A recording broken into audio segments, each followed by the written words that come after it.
Welcome to the first ever Trios tier list, where we'll be going through some of the patch changes that came through, some buffs, some nerfs, small things here and there, but also talking about the dynamics of the hunters now in a trio setting as squads and duos are removed. So let's get right into it.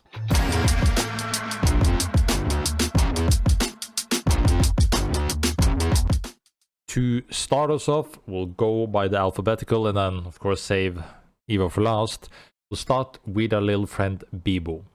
Bibu is pretty good overall, really strong. His strongest side is his bomb, and I do like to keep on buffing Bibu. The thing with Bibu is that he's better in standoffs, but he struggles a little bit more in the chaotic settings of more teams being around. Now with 12 teams, more third parties, Bibu struggles a little bit more with that. He needs a little bit of slower environments, but his power level is still pretty good. I would set him like top B for now, but he has like top B, bottom A kind of thing. Like he's strong, he's very doable, but gets a little bit weaker with the environment as well.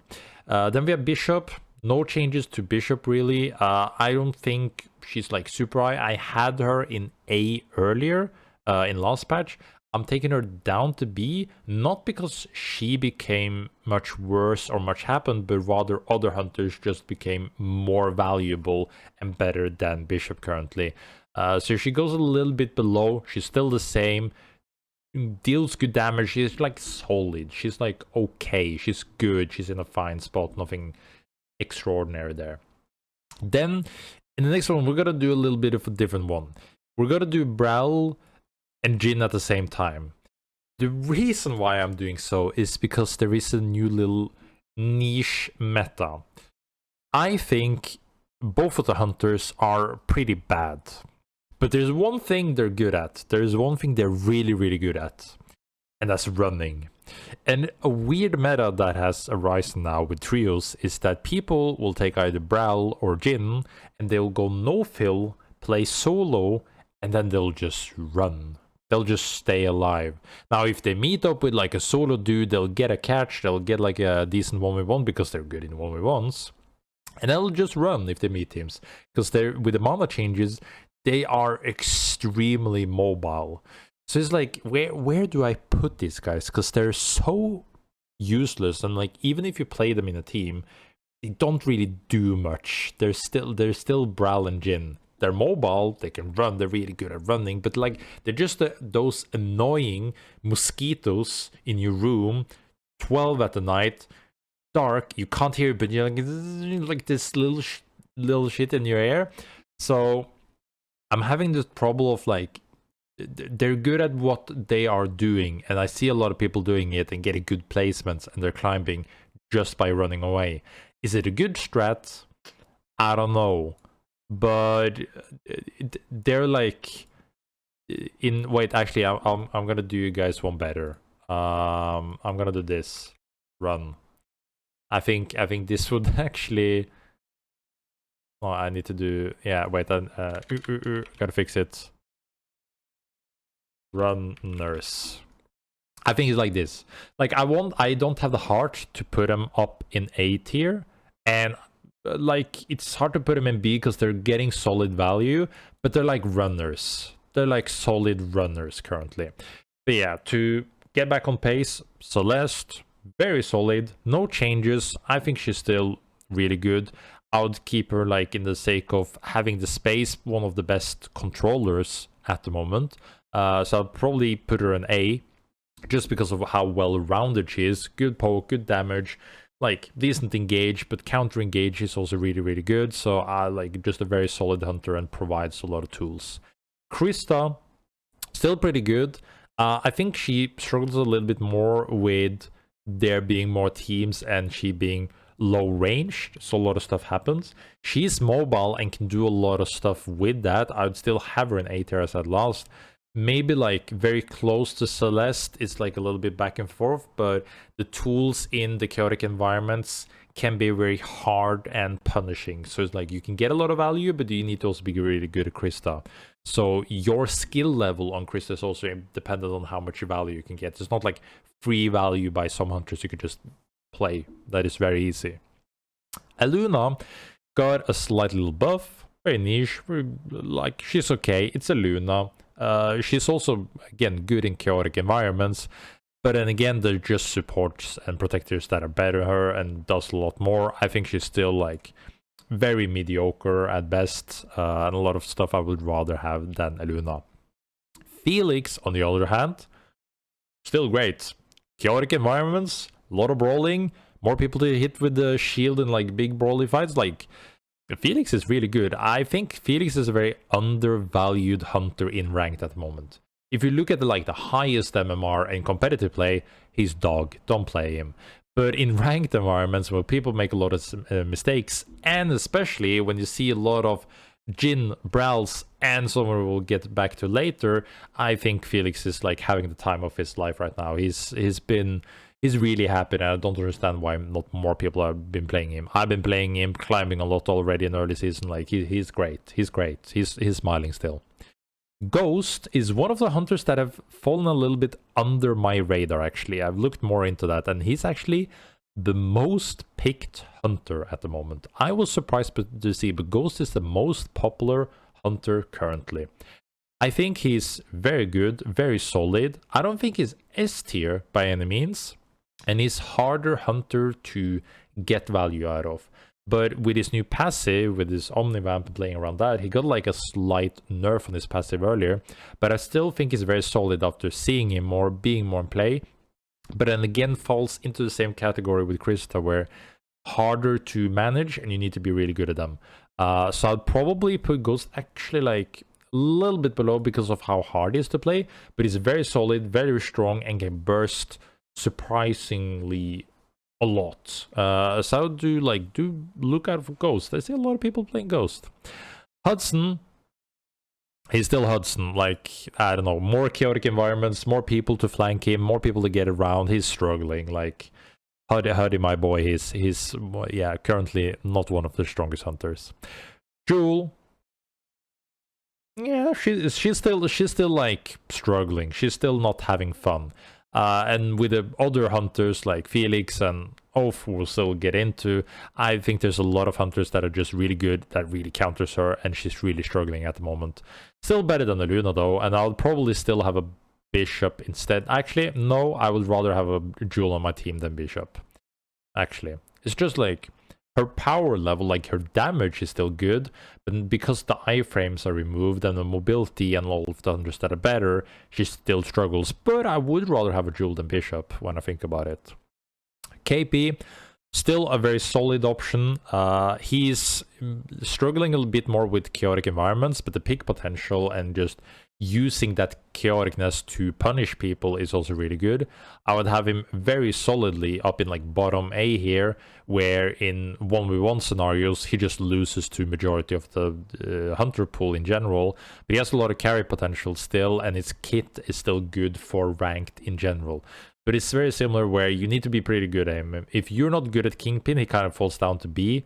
Same with kind of Ghost, but if you're good on Kingpin, he's still like solid, he's good, but you need to play a mana item on him now. That's the only thing. Like having one Mana Blade and Tech Helm, Vive Infuser, still pretty solid. Myth, really, really good. She's like a little bit more in a dangerous situation because she's not super mobile, but her power level, DPS value, and everything you can do with her, really, really good. Top of A. The reason why she doesn't go in S tier is because of the hunters that are in S kind of fuck her up a little bit, and she struggles with that. And that with also then Oath, boom, up here, still in S tier. Now, he had some interesting bugs with the dash bug. That has been fixed. He doesn't have the dash bug, but he's still so strong. Like his CC, his sustain, his tankiness, his damage, he still has everything. He's still up there. He's still brawling. He's still doing very, very good. And same with Shiv as the next one. People will be like, but isn't Shiv like nerfed? Isn't she like a lot weaker? She did get nerfed, and Oath also got nerfed. But the problem with both, I'm gonna do both at the same time. They hit Oath's shield. But the problem with Oath is that the shield is not what makes him strong. What makes him strong is that he has the shield, he has high damage, he is tanky, he has sustain, he has good mobility, he has everything. With Shiv, on the other hand, they nerfed her ult and her shift a little bit. But the problem with Shiv is that's not really why Shiv is broken. That's not why she's so strong. It's because of the, as talked when they introduced shift reset on knock and healing, is that for Shiv, when you knock somebody, you get a shift reset, which is good for her, you get the healing, and you still have the healing from the passive. So when you knock somebody at Shiv, you're basically like full HP again, which is quite insane. Having that sustain and being able to just kill that one person, be full HP again, and then play back into the fight is still quite insane. So if you want to nerf Shiv, you gotta hit her healing, because the way she heals or knocks is insane.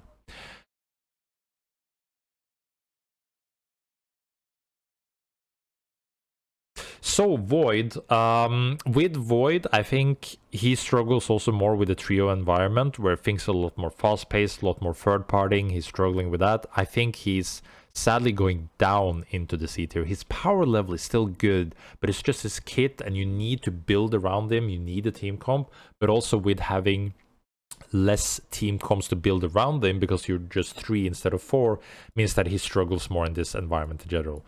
I would still have him over a Hudson or Shrike, honestly. Actually, let me take that back. Shrike does benefit a little bit from trios because of how many people that cannot jump on her. So I think she's like slightly better, but I think still think she's like bottom here. Seth is still very good. No real changes to him. It's like you need to be pretty good at him, but he has a lot of surprising carry potential. I would probably put him like top B here.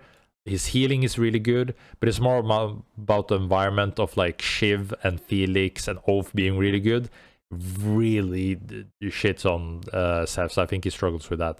I think he has potential to be like bottom A here just because of his healing and damage output. Like his kit as like a hunter is really strong, but the meta currently is like very struggling for him. I think he does not smile when he meets a lot of the top hunters. Saros got a few bug fixes, still very buggy though, struggles a lot still. I think he's in a very tough spot. I think his R&B is still good, but it's still buggy. Ult still buggy. His kit is solid, but also struggles more with the chaotic environments. I would have him like middle B here. He's doing all right for himself, but struggles still in general with the environment. And then Eva. Holy, she's underwhelming. She's pretty bad. She's pretty bad. Now, what I will say, this tier list will come out on Sunday, and the Monday after, she's gonna get a buff. But the thing is, I'm doing this still knowing that she will get buffed, that I don't think they will do big buffs. I am very confident saying that the buffs that she will get will not make a big difference, but I'll still give you like the roundabout area. I think currently she's like here, really struggling. With the buffs, maybe she goes on to bottom B. Maybe she goes lower. But I think her kit really struggles. I love her kit. I think it's really cool. I think it's awesome. But in trios, she's kind of like the supplementarily healing bot. And the problem with a lot of the hunters currently in the environment is that she cannot just be a fill on a team. You need the 3 hunters to be really good. In squads, I could see her be better than in trios because she can fill the filler role or the more niche role as a 4th hunter in a composition. But she struggles more with only being 3 hunters on a team. So I think she's not really smiling too much. And with the buffs, surely she'll probably feel a little bit better, maybe up here, but it won't save her by any means. And that also kind of rounds it up. I hope you guys enjoyed the video. I hope you guys are enjoying trios in general. And then we'll see if they do some bigger changes. This was a pretty small patch. It's more about like getting into trios and for Theorycraft to be able to see, okay, what is going to be happening with the meta, how is things shifting around. I do hope we get like a bigger balance patch in the next patch, because it's been pretty stale for a while now. So hoping for a big balance shift, meta shift for next patch. We'll do with this one, and I'll see you guys on the beach. Peace out.